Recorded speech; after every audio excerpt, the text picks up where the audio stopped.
तो प्यारे विद्यार्थियों नमस्कार, स्वागत है आप सबका एक और नए वीडियो में। प्यारे विद्यार्थियों, आज हम यहाँ पर देखने वाले हैं रुकजाना परीक्षा 2024 के लिए कक्षा 12वीं का आपका गणित विषय का पूरा क्वेश्चन पेपर और इसके पूरे सॉल्यूशन को।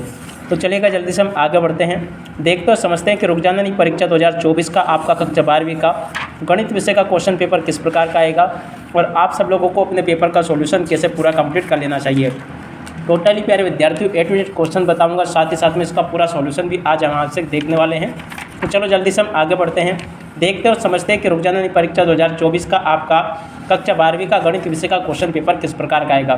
टोटली सभी के सभी क्वेश्चंस और उनका सॉल्यूशन आज हम यहाँ से देखने वाले हैं।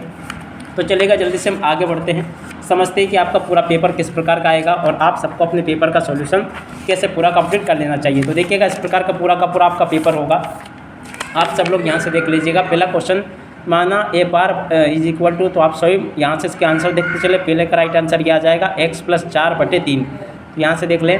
दूसरे नंबर का क्वेश्चन, माना समुच्चय n में r बराबर ये है, तो देखो इसको निम्न में से सही उत्तर आपको बताना। तो देखो इसका सही उत्तर होगा 6, 8। सी नंबर का इसका राइट आंसर आ जाएगा, यहाँ से देख लें। और उसके बाद में देखो प्रश्न नंबर 3 को पढ़ते हैं। तो देखो प्रश्न नंबर 3 का राइट आंसर बी नंबर का आएगा। प्रश्न नंबर 4 को देखें तो देखो 4 का राइट आंसर सी नंबर का आ जाएगा, ये वाला। अब इसके बाद में देखो प्रश्न नंबर 5 को पढ़ें तो देखो 5 का राइट आंसर ये आ जाएगा सी नंबर का। और उसके बाद में देखो प्रश्न नंबर 6 को पढ़े तो इसका राइट आंसर ये आ जाएगा ए नंबर का। तो इस प्रकार से प्यारे विद्यार्थियों यहाँ तक के सभी क्वेश्चन आप लोग देख लो। अब उसके बाद के क्वेश्चन ये यहाँ पर आपको दिए गए हैं। अब इसके बाद में इधर आ जाते हैं, इन प्रश्नों को देखते हैं। देखो प्रश्न नंबर 2 को देख ले, जिसमें कि आपसे रिक्त स्थानों की पूर्ति पूछी गई है। रिक्त स्थानों में किस प्रकार के क्वेश्चन पूछे गए, जैसे पहला क्वेश्चन, यदि f(x) = 1 - cos x है तो f π/4 का मान है। तो देखो इसमें मान होगा √2 - 1/√2, यहाँ से आप लोग नोट कर लें। उसके बाद में देखो दूसरे नंबर का क्वेश्चन लिखा है, तो इसका राइट आंसर आपका आ जाएगा π/24। उसके बाद में देखो तीसरे नंबर का राइट आंसर जो दिया गया आपको, यहाँ पर आपको 2 लिख लेना है।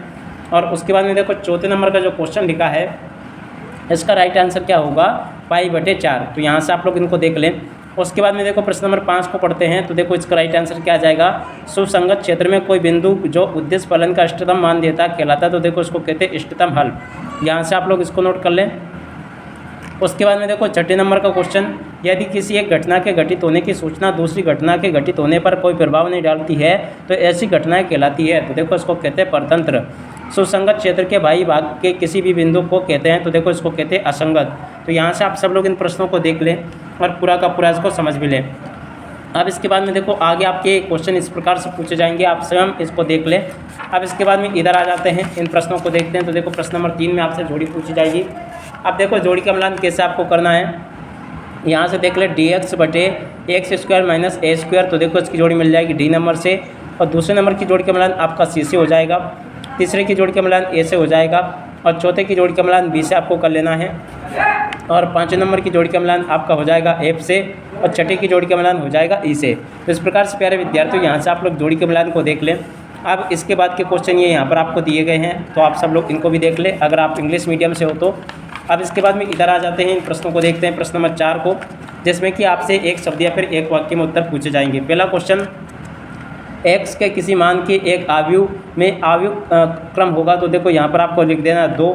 सेकंड नंबर के क्वेश्चन में आपको लिख देना m = 2। और उसके बाद में देखो थर्ड नंबर का जो क्वेश्चन लिखा है, इसका राइट आंसर आपका ये आ जाएगा, यहाँ से आप सब लोग नोट कर लें।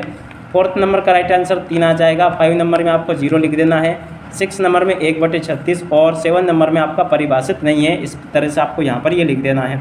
तो ऐसे आप सब लोग इसको देख लें और पूरा का पूरा इसको समझ भी लें। अब इसके बाद में देखो ये इस प्रकार के क्वेश्चन आपके पेपर में परीक्षाओं में आपसे पूछे जाएंगे। अब इसके बाद में देखो यहाँ से आप लोग इन प्रश्नों को भी देख लो। प्रश्न नंबर 5 को, जिसमें कि सत्य असत्य आपसे पूछे गए हैं। पहला क्वेश्चन लिखा है, ये बिल्कुल आपका सत्य होगा। दूसरे नंबर का क्वेश्चन ये भी सत्य होगा। तीसरे नंबर का क्वेश्चन ये आपका असत्य हो जाएगा।